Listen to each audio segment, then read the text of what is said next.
Dear viewers, kindly note, we are shifting our business to Delhi for a limited period of time. If you are interested in hands-on training or counseling or machines related to lithium battery business, we can help you with that. Please feel free to visit our new office in Delhi. Hope to see you soon. प्रिय दर्शक, कृपया ध्यान दें, हम अपने व्यवसाय को सीमित समय के लिए न्यू दिल्ली स्थानांतरित कर रहे हैं। यदि आप लिथियम बैटरी व्यवसाय से संबंधित हैंड्स ऑन परीक्षण, परामर्श या मशीन्स में रुचि रखते हैं तो हम आपकी सहायता कर सकते हैं। Here I have attached 2 episodes of my online training lectures as a sample. Kindly watch till the end for an informed decision. यहाँ मैंने अपने ऑनलाइन ट्रेनिंग क्लासेस से मैंने 2 एपिसोड्स डाले हुए हैं। पहले 2 एपिसोड्स आप कृपया उनको देखें और देख के आप एक इन्फॉर्म डिसीजन ले सकते हैं कि आपको हमारी क्लासेस ज्वाइन करनी है कि नहीं। ये तो ऑनलाइन है, आप चाहें तो ऑफलाइन ट्रेनिंग भी ज्वाइन कर सकते हैं दिल्ली में। धन्यवाद। Hello guys, welcome back to my YouTube channel. This is Mangesh. आज ये हमारा पहला वीडियो है, पहला एपिसोड रहेगा जिसमें आपका जो लिथियम बैटरी बनाने का जो जर्नी है उसकी तरफ बढ़ने के लिए आज ये पहला वीडियो है। इसमें कई सारे वीडियोस आएंगे। मैं आपको एक ओवरव्यू दे दे रहा हूँ अभी। इसमें काफ़ी सारे वीडियोस आएंगे, 15 से 20 मिनट का लेंथ होंगे, डिपेंडिंग अपॉन कैसी टॉपिक है, क्या टॉपिक है और कितना मुझे इन्फॉर्मेशन उस पर्टिकुलर वीडियो में देना है। और ये हर हफ्ते के एंड में रिलीज़ होगा और यही सब चलेगा। तो मैं एक ओवरव्यू आपको दे देता हूँ कैसे क्या रहेगा। पहले हम एकदम बेसिक से स्टार्ट करेंगे। जो ऑलरेडी कर रहा है काम उसके लिए भी रहेगा और जो एकदम नए से शुरू करना चाहते हैं उनके लिए भी रहेगा। वीडियो में और आगे बढ़ने से पहले मैं इतना बस आपको एक मिनिमम जो रिक्वायरमेंट रहेगी इस क्लास में आपको बैठने की, वो ये रहेगी कि आपको थोड़ा बहुत पता होना चाहिए कि बैटरी का पॉजिटिव टर्मिनल क्या होता है, नेगेटिव टर्मिनल क्या होता है, और नेगेटिव पॉजिटिव को आपको टच कराते हो तो शॉर्ट सर्किट होता है। तो ये सब थोड़ी मोटी जो छोटी मोटी बातें ये सब पता होनी पड़ेंगी। अदरवाइज आप एकदम नूब हो, जो क्या बोलते हैं नौसिखिए हो, तो दिक्कत है।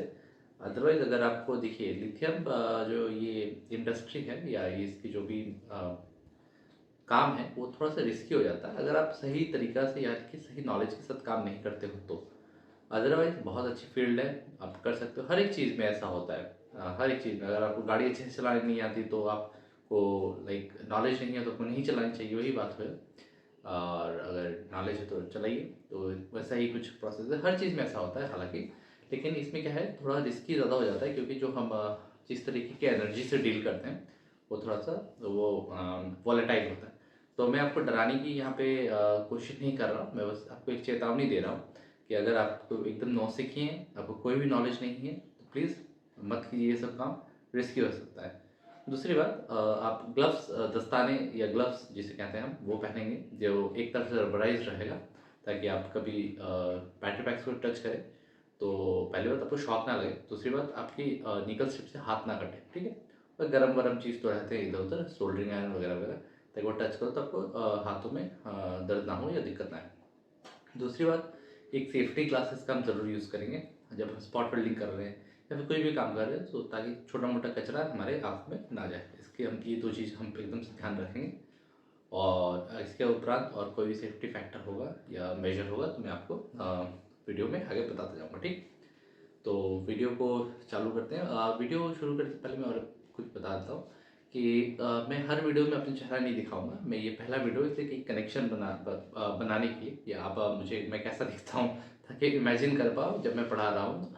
जब ज़रूरत पड़ेगी तो मैं ज़रूर अपना चेहरा दिखा के आपको बताऊँगा। अदरवाइज़ हम जो मेन जो चीज़ पढ़ रहे हैं उसके ऊपर ज़्यादातर फोकस करेंगे, ठीक। और कैमरा यहाँ पे है, लेकिन मुझे थोड़ा देखने में दिक्कत हो रही है तो ऐसा आप मैं आपकी तरफ ही देख रहा हूँ, ऐसा आप मान लीजिए, चलो ठीक है। और तो ये पहला वीडियो है आज। और मैं एक बार अब जो पढ़ाई होगा उसका एक मैं जिस्ट बता देता हूँ क्या क्या पढ़ाई होगा। पहले वीक हम बैटरीज के स्ट्रक्चर और बैटरी केमिस्ट्री जानेंगे। फिर हम कौन से बीएमएस का कैसा यूज़ होता है, सीरीज पैरेलल कनेक्शन, ये सब जानेंगे। और कुछ कैलकुलेशंस देखेंगे कि कैसे हम लोग पूरी बैटरी की, जब हम कहते हैं कि 3 किलोवाट का बैटरी है, 1.5 किलोवाट का बैटरी है, मेरी मोटर 2 किलोवाट की है, 800 वाट की है, 250 वाट की है, या फिर मेरा इन्वर्टर 800 केवीए का है। तो ये सब जब हम वर्ड यूज़ करते हैं तो हम एक्चुअल में क्या मीन करते हैं ये चीज़ भी हम देखेंगे। प्लेयर हमें सीरीज पैरेलल कनेक्शन होती है, हम कभी सुनते हैं कि 8s2p, फिर 48 सॉरी 13S5P कुछ होते हैं ना, सीरीज ऑफ पैरेलल कनेक्शन, वो क्या होते हैं वो जानेंगे। कब क्या करने से वोल्टेज बढ़ता है, क्या करने से कैपेसिटी बढ़ती है। कोई कस्टमर आपको उठ के आके बोलता है कि मेरे पास यही लोड है, मान लीजिए वो बोलता है कि मुझे एक 1 HP की पंप चलानी है, 1 हॉर्स पावर की पंप चलानी है अपने खेत के लिए, तो मुझे 1 घंटे चलानी है, तो मुझे प्लीज़ सजेस्ट कीजिए कि कितने वोल्ट और कितने AH की बैटरी में लगाऊं ताकि मेरा काम हो जाए। तो ये सारे जो कैलकुलेशन है वो सारे मैं आपको इसी वीडियो में विस्तार से बताऊंगा, मतलब इन्हीं कुछ वीडियोस में, आज के वीडियोस में नहीं। आज एकदम बेसिक रहेगा, ऊपर ऊपर रहेगा, ताकि आप एक ओवरव्यू ले पाओ, और जो नया है और जो पुराना है दोनों एक लेवल पे थोड़ा बताने लाने की मैं कोशिश करूँगा पहले। बहुत लोगों को लग सकता है कि ये क्या बेसिक बता रहा है, लेकिन ये जो एकदम नए हैं उनके लिए ये सब रहेगा, ठीक। और जो पहले से ऑलरेडी कर रहे हैं काम, प्लीज़ स्किप ना करें, आराम से देख के जाओ, 15-20 मिनट में वीडियो खत्म हो जाएगा। और अगर आपको नींद लग रहा है तो प्लीज़ चाय पी के आइए, चाय पी के देखिए, अदरवाइज़ आप बाद में भी देखिए जब आप एक्टिव हो। और सो के लेट के आराम से बैठ के नहीं देखना, एकदम खड़े होकर बैठ के, जिसमें बैठा हो वैसे बैठ के आराम से देखिए। साइड में आप पेन ले लीजिए, एक पेपर ले लीजिए, ताकि कोई भी डाउट हो तो आप नोट डाउन करें। फिर उसका फ़ोटो खींच के मुझे भेज सकते हैं, अदरवाइज़ वो टाइप करके आप मुझे व्हाट्सएप पे या फिर वॉइस नोट करके भेज सकते हैं। और मुझे लगा कि ये टॉपिक इम्पॉर्टेंट है, ये डाउट इम्पॉर्टेंट है, और अगर मुझे ऐसा लगा कि इसके ऊपर भी बात करना चाहिए, तो उसके लिए मैं एक सेपरेट वीडियो बना के आपको डाल दूँगा, ठीक है। तो कुछ इस तरीके से चालू रहेगा हमारा वीडियो, तो चलिए शुरू करते हैं। सबसे पहले हम ये जानेंगे, बैटरी अलग अलग होती है, एक होती है लिथियम पॉलीमर, एक होती है लिथियम आयन, एक होती है लिथियम फॉस्फेट, और भी नई नई केमिस्ट्री है, उन पे नहीं जाएंगे हम। एकदम बिजनेस ओरिएंटेड फोकस होके वीडियोस बनाएंगे कि आपको रियल लाइफ में कैसे सेल्स मिलेंगे और किस तरीके से आप मार्केट में बेच सकते हो, इसके ऊपर फोकस करेंगे। कौन सी टेक्नोलॉजी आ रही है, कौन सी टेक्नोलॉजी चली गई, जैसे लेड एसिड टेक्नोलॉजी पुरानी हो चुकी है अभी लिथियम, क्योंकि अभी प्राइस ऑलमोस्ट दोनों के 10-15% का डिफरेंस रह गया है। तो बहुत लोग लिथियम फॉस्फेट को या फिर लिथियम बैटरीज को ही प्रेफर कर रहे हैं ओवर लेड एसिड, क्योंकि उसकी लाइफ ज़्यादा होती है। तो जो टेक्नोलॉजी चली गई उसके बारे में इतना बात नहीं करेंगे, जो टेक्नोलॉजी अब तक आई नहीं, जैसे सोडियम आयन हो गया बैटरी, मतलब आ गई है लेकिन हमारे इतना प्रचलित नहीं है, या फिर सॉलिड स्टेट बैटरी, उन सब पे ज़्यादा डिस्कस ना करते हुए जो एक्चुअल मेन फोकस करेंगे प्रैक्टिकल चीज़ों पे, ठीक है। तो हम आज बेसिकली लिथियम आयन और लिथियम फॉस्फेट सेल्स के बारे में बात करेंगे, उनके स्ट्रक्चर देखेंगे, और ये भी जानेंगे कि आज की वीडियो में लिथियम फॉस्फेट में इतना बैलेंसिंग का इशू क्यों आता है, ये सब वगैरह वगैरह जानेंगे। और लिथियम आयन भी इतना आग क्यों लगता है, दोनों के बेनिफिट और दोनों के नुकसान दोनों जानेंगे, ठीक है, जिसमें लाभ दोनों के जानेंगे और नुकसान भी जानेंगे। तो चलिए मैं सेटअप थोड़ा चेंज कर लेता हूँ ताकि आपको और क्लियर दिखे, कैमरा एंगल थोड़ा चेंज कर लूँगा। और एक बात, आप वीडियो अगर फास्ट लग रही हो तो आप सेटिंग्स जाकर उसको स्लो कर सकते हैं, अगर स्लो लग रही है तो फास्ट कर सकते हैं, ठीक। और ठीक है, तो चलिए शुरू करते हैं। यहाँ पर एपिसोड 1 समाप्त होता है, here the episode 1 ends, now the episode 2 will begin. अभी एपिसोड 2 शुरू होगा, दूसरा एपिसोड शुरू होगा। आपको कोई भी डाउट है तो आप नीचे दिए गए व्हाट्सएप नंबर पर संपर्क कर सकते हैं।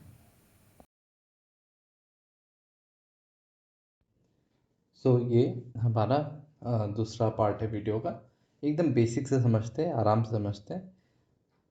लिथियम बैटरीज जब आप बनाओगे, स्कूटर के लिए हो गई, इन्वर्टर के लिए हो गई, सोलर के लिए हो गई, ई रिक्शा के लिए हो गई, साइकिल के लिए, किसी भी अभी जो अभी के जो स्थिति में आप जो भी बैटरीज बनाएंगे, या तो वो लिथियम आयन से बनाओगे या लिथियम फॉस्फेट से बनाएंगे। लिथियम आयन और लिथियम फॉस्फेट में भी ये अलग अलग साइजेस में अवेलेबल होते हैं। ये जो सब साइजेस देख रहे हो आप, ये कुछ इस तरीके के, ये इनको हम सिलेंड्रिकल सेल बोलते हैं। इनको क्या बोलते हैं? Cylindrical cell. चाहे वो लिथियम आयन हो या लिथियम फॉस्फेट हो, उसको हम क्या बोलते हैं? Cylindrical cell. और कुछ इस तरीके के रेक्टेंगुलर या स्क्वायर शेप में जो आते हैं, उनको हम बोलते हैं प्रिज्मेटिक सेल, ठीक है। अब एक एक करके देखते हैं कि कौन से सेल क्या है। लिथियम आयन और लिथियम फॉस्फेट में डिफरेंस जानते हैं, दोनों के प्रोस और कॉन्स जानते हैं, प्लस अलग अलग साइजेस की क्यों है ये भी जानते हैं, ठीक। तो सबसे पहले हम सिलेंड्रिकल सेल से शुरू करते हैं। यहाँ पे मेरे पास एक सिलेंड्रिकल सेल है। ये एक मैंने ओला के स्कूटर से निकाला हुआ सेल है। तो बेसिकली हम एक स्ट्रक्चर इसका जान लेते हैं कि किस तरीके का स्ट्रक्चर होता है एक सिलेंड्रिकल सेल का। चाहे वो लिथियम फॉस्फेट हो या लिथियम आयन हो, स्ट्रक्चर ऑलमोस्ट सेम होता है। तो जो आप ये ऊपर का हिस्सा देख रहे हैं, ये वाला पार्ट, ये एक पॉजिटिव टर्मिनल है। ये जो भीतर वाला पार्ट देख रहे हो ये पॉजिटिव है। यहाँ से एक, यहाँ से एक, यहाँ से एक जो उठ के आके ऊपर है, ये पॉजिटिव है। और बाकी यहाँ से लेके यहाँ तक पूरा ये नेगेटिव है, ये पूरा पार्ट नेगेटिव है। ठीक है, आप लोग ये एज्यूम करते हैं कुछ इस तरीके से, जब आपको सेल मिलता है, ठीक है, तो आप अज्यूम करते हो, आप मानते हो कि ये वाला पार्ट पॉजिटिव है और ये वाला पार्ट नेगेटिव है। लेकिन एक्चुअल में क्या होता है कि ये जो पूरा चीज़ है, यहाँ से लेके यहाँ तक ये पूरी चीज़ नेगेटिव है, प्लस ये वाली पार्ट भी नेगेटिव है। तो पॉजिटिव बस यहाँ पे एक थोड़ा सा एरिया है, बाकी सब नेगेटिव टर्मिनल है। ठीक है, अब एक बार समझते हैं, इसको हम बोलते हैं नेकेड सेल। नेकेड क्यों? क्योंकि इसके ऊपर कोई भी स्लीव नहीं चढ़ाई हुई। ये देखिए, इसमें स्लीव चढ़ाई हुई है। ठीक है, आपको मैक्सिमम सेल जो मिलेंगे, सेकेंडरी पोर्टेबल सेल जो मिलेंगे मार्केट में, वो सब ऐसे इस तरीके के स्लीव चढ़ाए हुए होंगे। ठीक है, अब मैं आपको एक बार एक प्रैक्टिकल एग्जांपल दिखा देता हूँ कि क्यों हम स्लीव्स का इस्तेमाल करते हैं। क्योंकि जब भी हम काम कर रहे होंगे तो यहाँ पे जब आप निकल स्ट्रिप डालोगे तो ये टच हो सकता है, राइट। तो उसकी वजह से हम कुछ इस तरीके के स्लीव्स चढ़ाते हैं। तो जब पॉजिटिव और नेगेटिव को जब पॉजिटिव और नेगेटिव को हम शॉर्ट करते हैं तो वो स्पार्क जनरेट होता है। ठीक है, देखिए यहाँ पे मैं एक कॉइन लिया हुआ है 5 रुपीज़ का, कोई भी आप मेटल ले सकते हो, मैंने कॉइन लिया हुआ है और यहाँ पे पॉजिटिव और नेगेटिव को मैं टच कराऊंगा बस। देखिए धुआं निकल रहा है, मतलब शॉर्ट हो रहा है। ठीक है, ये लिथियम आयन है तो काफ़ी जल्दी गर्म भी हो जाता है और एक्सप्लोड होने के चांसेस भी। तो कुछ इस तरीके से मैं आपको डेमोन्स्ट्रेट कर रहा हूँ कि कैसे ये पार्ट पॉजिटिव है और ये पार्ट नेगेटिव है। ठीक है, same goes for all the cells. अब इसमें हम अलग अलग जानते हैं कब, जब हम कहते हैं कि ये 18650 सेल है, यानी कि 18650 यहाँ पे लिखा हुआ। इसका ये मतलब है कि इसकी जो डायमीटर है ये 1.8 सेंटीमीटर या 18 mm है, और जो इसकी लेंथ है ये 65 mm या फिर 6.5 mm है। जब हम ये कहते हैं ये 21700 है। सेम सेल आप देखिए, ये स्नैकेट है और इसमें मैंने खुद स्लिप चढ़ाया हुआ है, यहाँ पे मैं स्लिप चढ़ाया हुआ है उसके ऊपर। ठीक है, कुछ इस तरीके से पॉजिटिव नेगेटिव। यहाँ पे मैंने इंसुलेशन रिंग अंदर लगाया हुआ है।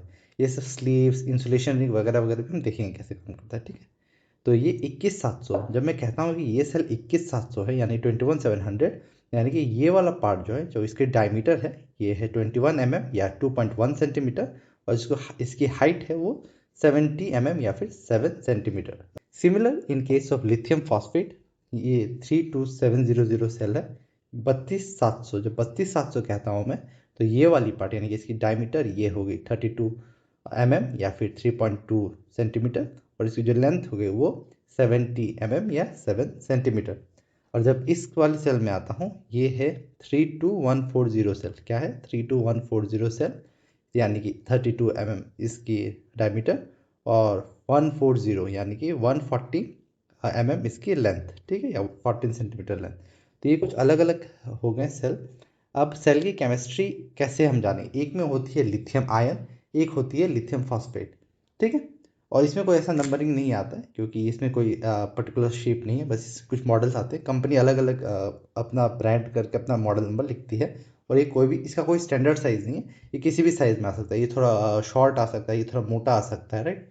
लेकिन ये सब में स्टैंडर्ड साइज़ फॉलो करते हैं कंपनियाँ। ये 18650 है तो 18650 के ही सेल आप रिप्लेस कर सकते हैं, यानी कि साइज़ ऑलमोस्ट सेम रहता है। तो कुछ इस तरीके के साइजेस की फिजिकल अपीयरेंस की बात की है। ठीक है, हमने अभी तक, तो अभी तक हमने देख लिया 18650 सेल, 21700 सेल, फिर इसमें लिथियम आयन में 26650 सेल्स भी आते हैं। तो शेप थोड़ा डिफरेंट ऊपर नीचे हो सकता है, उसमें कोई इशू नहीं। कंपनी अपनी सहूलियत के हिसाब से, अपने रिक्वायरमेंट के हिसाब से अलग अलग शेप्स बनाती है। फिर हमें लिथियम फॉस्फेट में 32700 और 32140 सेल्स भी दिखे। तो मुझे ये कैसे पता चल रहा है कि लिथियम फॉस्फेट है और ये लिथियम आयन है? सिंपल सी बात है, मुझे दोनों का केमिस्ट्री देखना है या फिर वोल्टेज देखना है। तो अभी हम इसको फिजिकली हमने डिफरेंस देख लिया। अब अगर हमको जानना होगा कि ये लिथियम आयन है कि ये लिथियम फॉस्फेट, ये कैसे जानेंगे? सबसे पहले किसी किसी सेल्स में स्लीप में ही लिखा होता है कि वो लिथियम आयन है कि लिथियम फॉस्फेट है, प्लस उसमें वोल्टेज भी मेंशन किया होता है। लेकिन ये जो डीमैक ब्रांड का सेल है, इसमें ये मेंशन नहीं किया हुआ है। तो हम क्या कर सकते हैं, जो पहले जो डिजिट है डीमैक INR 18650 स्लैश डैश 26E, इसको जब हम गूगल करेंगे तो इसके पूरी डेटा शीट निकल के आ जाएगी और वहाँ पे लिखा रहेगा ये लिथियम आयन है कि फॉस्फेट है। तो ये एक तरीका है आपका चेक करने का कि ये लिथियम आयन है कि फॉस्फेट है। और दूसरा, उसमें और भी कुछ कुछ डेटा लिखे हुए हैं, देखिए जैसे ये IEC यानी कि इम्पोर्ट एक्सपोर्ट कोड, ये के लाइसेंस नंबर है, ये 2017 थी, मैन्युफैक्चरिंग 2017 नहीं है। ये उस लाइसेंस का डेट है जिसके तहत इसको इम्पोर्ट किया जा रहा है इंडिया में, और उसकी जो मैन्युफैक्चरिंग डेट है वो यहाँ पे है। 0, 3, 11, 20, 25। ठीक, तो कुछ इस तरीके से आप देख सकते हो कि ये लिथियम आयन है, फॉस्फेट है। ये तो हो गया आपका फिजिकल अपीयरेंस, यहाँ से पढ़ के डेटा शीट देख के। लेकिन और कैसे निकाल सकते हैं, आप एक बेसिकली मल्टीमीटर लीजिए, मल्टीमीटर लेके यहाँ से पॉजिटिव और नेगेटिव टर्मिनल पर लगाइए और आपको पता चल जाएगा कि इसकी वोल्टेज कितनी है। अगर इसकी वोल्टेज 3.7 इससे ज़्यादा आ रही है, यानी कि ऑब्वियसली ये लिथियम फॉस्फेट हो नहीं सकता, क्योंकि हमें पता है लिथियम फॉस्फेट फुल चार्ज कितने में होता है, 3.65, और फुल डिस्चार्ज होता है 2 वोल्ट्स पे। ये याद रखिएगा, लिथियम फॉस्फेट फुल चार्ज होता है 3.65 वोल्ट पे, फुल डिस्चार्ज होता है 2 वोल्ट्स पे। ठीक है, and in case of this lithium ion, ये फुल चार्ज होता है 4.2 वोल्ट्स पे और डिस्चार्ज होता है 2.5 से 2.7 के बीच में। ठीक है, इससे नीचे भी आप जा सकते हो, कि हम इतना नीचे नहीं जाते, 2.5 से 2.7 के बीच में इसको कट ऑफ कर लेते हैं। और इसकी जो नॉमिनल वोल्टेज, यानी कि उस वोल्टेज जिस वोल्टेज पे ये इसको आप बहुत देर तक रख सकते हो और इसकी केमिकल प्रॉपर्टी उतनी ज़्यादा इफेक्ट नहीं होगी, वो है 3.7। तो इसकी जो नॉमिनल वोल्टेज आती है वो 3.7 होती है लिथियम आयन की, और लिथियम फॉस्फेट की जो नॉमिनल वोल्टेज होती है वो होती है 3.2 वोल्ट। तो मैं अभी आपको एक मल्टीमीटर लेके दोनों का वोल्टेज एक बार चेक कराऊंगा कि इसकी नॉमिनल वोल्टेज कितनी आ रही, फिर हम आगे बढ़ेंगे। ठीक है, सो मैंने यहाँ पे मल्टीमीटर ले लिया, इसका स्टिकर हटा दूँ तो क्लियरली दिखा अपना। तो मल्टीमीटर ले लिया मैंने। जैसा कि मैंने आपको बताया, लिथियम फॉस्फेट का जो नॉमिनल वोल्टेज होता है वो 3.2 वोल्ट होता है और लिथियम आयन का 3.7 या उससे ऊपर। ठीक है, तो इसका जो फुल चार्ज है लिथियम फॉस्फेट का, ध्यान से समझना, लिथियम फॉस्फेट का जो फुल चार्ज है वो होता है 3.65 वोल्ट्स पे। तो क्या कभी इसका वोल्टेज 3.65 के ऊपर जाएगा? नहीं, नहीं जाएगा। ठीक है, तो जब अभी हम किसी सेल का मेजर करेंगे और 3.65 के ऊपर वोल्टेज पाएंगे, तो यानी कि वो डेफिनेटली फॉस्फेट का केमिस्ट्री नहीं होगी उसकी। चलिए इसके बाद वोल्टेज मेजर करते हैं, यहाँ पे कैमरा में दिखा रहा हूँ, पॉजिटिव नेगेटिव में। तो वोल्टेज आ रहा है 3.84, तो डेफिनेटली ये 3.65 से ज़्यादा है, तो ये ऑब्वियसली लिथियम आयन ही होगा। ठीक है, अब एक चलिए हम लिथियम फॉस्फेट का सेल चेक करते हैं। लेकिन एक बात आप ध्यान रखना कि ये सब फैक्ट्री से निकले हुए हैं। ठीक है, इसको मैंने अभी तक कोई चार्ज भी नहीं किया, डिस्चार्ज भी नहीं किया हुआ। और इसको मैं एक बार चेक करता हूँ, तो आता है इसका 3.295, जैसा कि मैंने बताया था नॉमिनल वोल्टेज का 3.2 होगा और लिथियम आयन का 3.7। ये चेक करते हैं एक बार, 3.7 आ रहा है। ठीक है, 3.7 यानी कि हमारा लिथियम आयन। ठीक है, अभी इसको एक बार चेक करते हैं, ये बड़ी वाली सेल, इसका आ रहा है 3.2। तो देख पा रहे 3.2 आ रहा है लिथियम फॉस्फेट्स वालों का। और एक बार इसको चेक करते हैं, प्रिज्मेटिक सेल हमारा, इसमें भी 3.2 ही आ रहा है। ठीक, तो कुछ इस तरीके से हमने वोल्टेज चेक किया। वोल्टेज चेक करके भी आपको पता चल सकता है। बाकी अब मैं एक बार आपको सेल लिथियम आयन का तो मैंने दिखा दिया, उसके कवर में क्या क्या लिखा हुआ है, BIS सर्टिफिकेशन है, मॉडल नंबर है, ये सब है। और इस वाले में यहाँ पे आप चेक कर सकते हो क्या लिखा हुआ है। ये देखिए यहाँ पे मेंशन ही है, यहाँ पे LiFePO4 जो केमिस्ट्री है इस सेल की, वो यहाँ पे मेंशन की गई है। इसका साइज़ 30 to 700 मेंशन किया गया और इसकी कैपेसिटी कितनी है, 6000 mAh। आएंगे हम mAh, AH, A क्या होता है ये सब जानेंगे। ठीक है, मिली एम पावर, एम पावर और एम्प, ये तीनों में डिफरेंस भी जानेंगे, चिंता मत कीजिए। तो 6000 mAh यहाँ पे दिख रहा है। फिर यहाँ पे जो नॉमिनल वोल्टेज है वो 3.2 वोल्ट है और 19.2 वाट आवर। तो ये वाट आवर इसने कैसे कैलकुलेट किया उसके ऊपर भी आएंगे।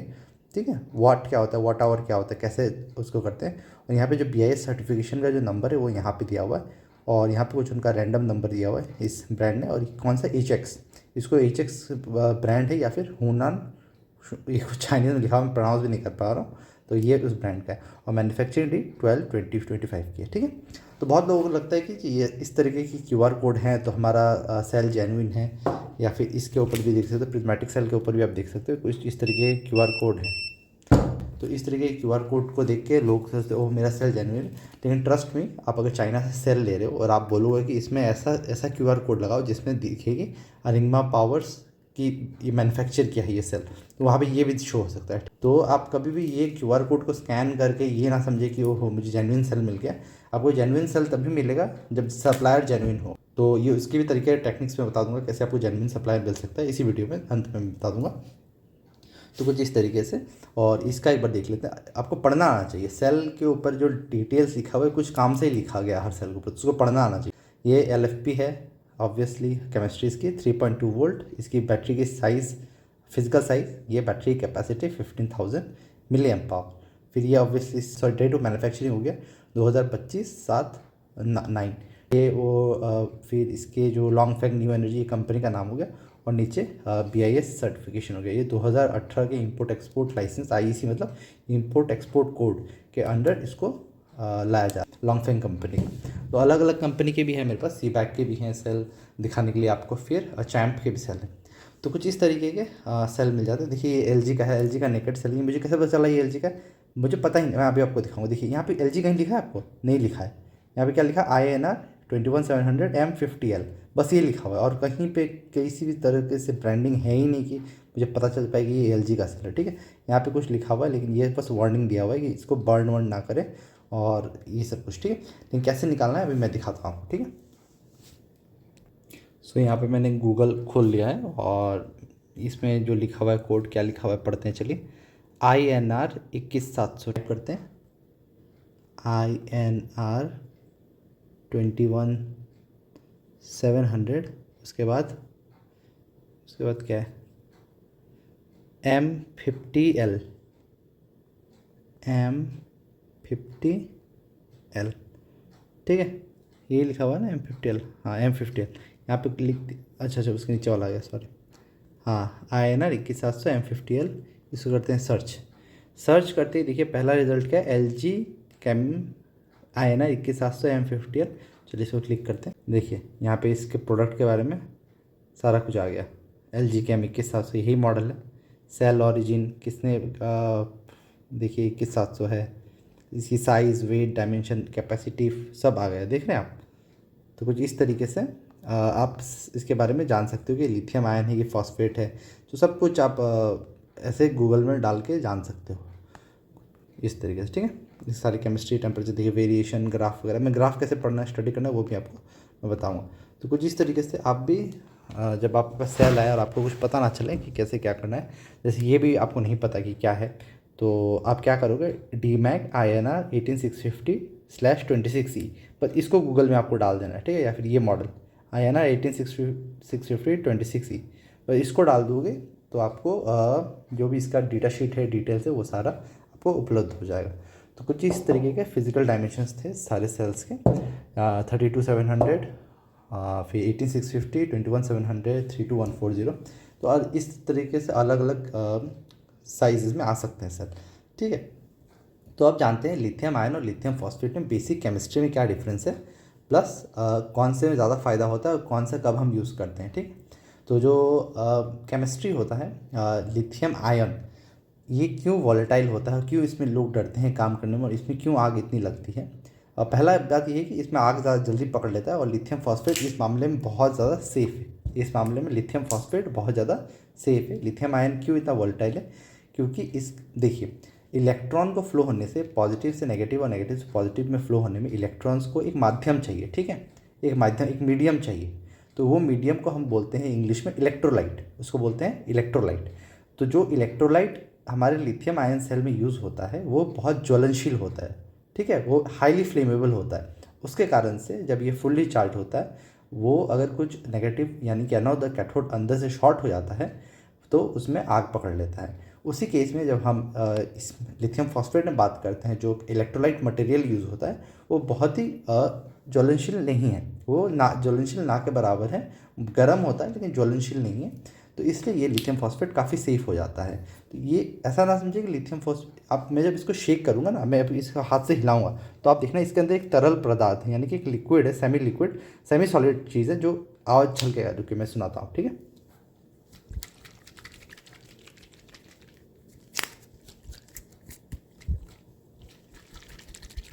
होपफुली आपको सुनाई दिया होगा। पानी जैसे छलकता है बोतल के अंदर, वैसे इसके अंदर भी छलकता है। ठीक है, आवाज़ आती है आपको। तो इसके अंदर जो इलेक्ट्रोलाइट यूज़ किया गया वो काफ़ी फ्लेम रिडंडेंट मटेरियल है, तो आग नहीं लगती जल्दी। ठीक है, तो ये एक फ़ायदा हो जाता है लिथियम फॉस्फेट का लिथियम आयन के कंपैरिजन में। और इसमें क्या है, जो केमिस्ट्री यूज़ की है लिथियम आयरन फॉस्फेट, ये बहुत ही स्टेबल रहता है, जिसकी वजह से इसकी लाइफ जो होती है वो हमें काफ़ी ज़्यादा देखने को मिलती है comparative to this lithium ion, जिसमें हमें लाइफ साइकिल इसके कंपैरेटिव, इसमें भी अच्छी खासी लाइफ साइकिल मिल जाती है लेकिन इसके कंपैरिजन में कम मिलती है, क्योंकि इसमें जो केमिकल्स यूज़ हुए हैं, यानी कि जो मेटल्स यूज़ हुए, मटेरियल यूज़ हुआ, वो थोड़ा सा वेयर एंड टियर ज़्यादा होता है। तो ये बेसिक डिफरेंस था तो एक फ़ायदा हमने आपको इसका गिनवा दिया लिथियम फॉस्फेट का, कि ये ज़्यादा चलता है और इसमें ज्वलनशील पदार्थ का कम इस्तेमाल हुआ है। और इसका एक नुकसान हमने गिना दिया कि ये ज्वलनशील होता है। अब हम इसका एक फ़ायदा गिनवाते हैं कि ये जो एनर्जी डेंसिटी होती है काफ़ी ज़्यादा होती है इसकी फॉस्फेट के मुकाबले। इन दोनों की एनर्जी डेंसिटी यानी कि लिथियम आयन और लिथियम फॉस्फेट की जो एनर्जी डेंसिटी है वो लेड एसिड से बैटरी से काफ़ी ज़्यादा है। अब एनर्जी डेंसिटी क्या होता है इसको समझते हैं, यानी कि आप एक कम जगह में, एक पर्टिकुलर जगह में आप कितनी ज़्यादा एनर्जी भर के रख सकते हो। ठीक है, अब इसको ऐसे समझ सकते हैं कि आप कि एक आपका बॉक्स है और उस बॉक्स में आप कितना रुई ठूस के भर सकते हो। ठीक है, अब एक बॉक्स लीजिए, उसमें रुई भरिए, और एक बॉक्स लीजिए, सेम साइज़ का बॉक्स लीजिए, उसमें रेत भरिए। अब रेत ज़्यादा आएगा उस बॉक्स में कि रुई ज़्यादा आएगा? ऑब्वियसली रेत ज़्यादा आएगा, क्योंकि रेत छोटी छोटी होती है, वो इजीली फिट हो जाएगी, और रेत भारी भी होगा। ठीक है, तो हम उसी केस में हम रुई कम भर पा रहे हैं, और रुई जितना ही भरे हैं उसका जो वेट है वो जो सैंड है यानी बालू है उससे कम है। तो कुछ इस तरीके से हम लिथियम आयन को मान सकते हैं बालू की तरह, जो एनर्जी डेंसिटी ये पर केजी किलोग्राम ये एनर्जी ज़्यादा कंज्यूम कर यानी कि एब्जॉर्ब कर रख सकता है कंपैरेटिव टू लिथियम फॉस्फेट। इसलिए स्कूटर में आज भी लिथियम आयन ही यूज़ होता है, क्योंकि वहाँ पे जगह बहुत कम होती है और वज़न कमाने के चक्कर में हम लिथियम आयन यूज़ करते हैं। ठीक है, बजाज हो गया, ओला हो गया, ये सब लिथियम आयन यूज़ करते हैं। और जो यहाँ पे ज़्यादा जगह चाहिए, जैसे एनर्जी स्टोरेज सिस्टम हो गई, उसमें ये लिथियम फॉस्फेट यूज़ करते हैं। ठीक है, हालांकि अभी कुछ गाड़ियाँ हैं जिनमें लिथियम फॉस्फेट भी आ रही है, उसमें इशू नहीं है, आ सकती है, लेकिन इसके कंपेरेटिव में ये एक फ़ायदा है कि इसकी वेट कम होती है, इसकी वेट ज़्यादा होती है और एनर्जी डेंसिटी थोड़ा कम होता है। और दूसरा, इसकी जो लाइफ साइकिल वो ज़्यादा है, इसकी थोड़ी कम है, और इसमें थोड़ा आग लगने का चांसेस रहता है। अगर सही से नहीं बनाया तो आग लगेगा, सही से बनाया तो इसमें भी ना आग लगेगी, इसमें भी नहीं आग लगेगी। ठीक है, सेफ तरीका क्या है वो भी आगे चल के हम बताएंगे। तो ये बेसिक डिफरेंस था। अच्छा, और एक डिफरेंस है जो हम बनाते हैं बैटरी पैक्स, और एक बेसिक डिफरेंस ये है कि जो ये लिथियम आयन है इसमें बैलेंसिंग का इशू आपको देखने को नहीं मिलता है, और लिथियम फॉस्फेट में आपको ये बैलेंसिंग का इशू देखने को ज़्यादा मिलता है। तो बैलेंसिंग का इशू क्या होता है मैं बता देता हूँ। जब आप बैटरी पैक्स जब सेल्स आप बैटरी पैक्स पे लगाते हो तो काफ़ी सारे सेल्स लगते हैं एक साथ, सीरीज़ में, पैरेलल में। तो क्या होता है, किसी एक सेल की वोल्टेज, किसी एक सीरीज़ की वोल्टेज ज़्यादा हो गई है और किसी एक सीरीज़ की वोल्टेज कम हो गई है, या फिर दोनों, या फिर या तो किसी एक सेल की बढ़ गई है, या तो comparative to rest of the battery pack बाकी सीरीज़ के तुलना में एक सीरीज़ की वोल्टेज बढ़ गई है या तो फिर कम गई है। ऐसे होने पर हम क्या बोलते हैं, सेल अनबैलेंस्ड है, सेल बैटरी पैक क्या है, अनबैलेंस्ड है। ठीक है, तो इस केस में हम क्या करते हैं, देखा जाता है कि लिथियम फॉस्फेट में ये प्रॉब्लम ज़्यादा आती है कंपैरेटिव टू लिथियम आयन। चलिए ये जानते हैं कि ये प्रॉब्लम ज़्यादा क्यों लिथियम फॉस्फेट में हमारे को देखने को मिलता है। और यहाँ पे हमारा दूसरा एपिसोड भी ख़त्म होता है। तो कुछ इस प्रकार से काफ़ी सारे एपिसोड्स हैं जो हम टेलीग्राम में ऑलरेडी अपलोड कर चुके हैं, आप उनको ज्वाइन कर सकते हैं, या फिर आपको अगर ऑफलाइन करना है तो हमें दिल्ली विजिट करके आप ऑफलाइन भी आप ट्रेनिंग ले सकते हैं, और आप लिथियम बैटरी बिजनेस की जर्नी एक शानदार तरीके की से शुरुआत कर सकते हैं। धन्यवाद।